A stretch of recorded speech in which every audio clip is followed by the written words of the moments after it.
بسم اللہ الرحمن الرحیم۔ وحشت اور ڈر یہ بھی حقیقت میں ایک بیماری ہے کہ جس کا تعلق انسان کے ذہن سے ہوتا ہے۔ بعض اوقات انسان کسی بھی بے وقت چیز سے ڈرنے لگ جاتا ہے، یعنی حقیقت میں اس چیز کا کوئی وجود نہیں ہوتا، یعنی بے جان چیزوں سے بھی انسان بعض اوقات ڈرنے لگ جاتا ہے اور وحشت کھانے لگ جاتا ہے۔ بہت سے لوگوں میں بیماری ہے، بلکہ اکثر لوگوں میں، مثال کے طور پہ وہ اندھیرے سے خوف کھاتے ہیں، قبرستان میں جانے سے ان کو ڈر لگتا ہے، یا کسی کمرے میں یا کسی مکان میں ان کو اکیلے رہنے سے ڈر لگتا ہے۔ تو یہ حقیقت میں اس بیماری ہے کہ جس کا علاج کرنا بہت زیادہ ضروری ہے۔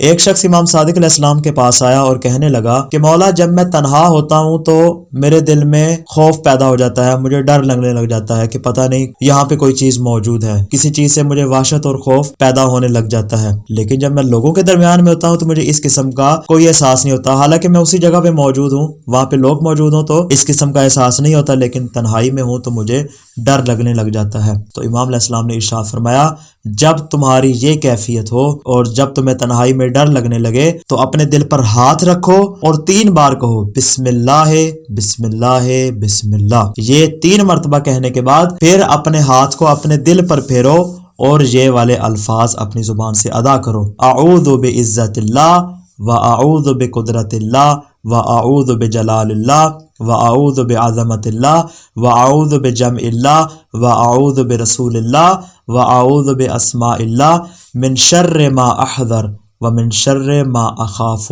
علی نفسی۔ یہ کلمات تم 7 مرتبہ ادا کرو۔ وہ شخص کہتا ہے، جب میں نے یہ عمل انجام دیا تو خوف اور وحشت مجھ سے دور ہو گئی۔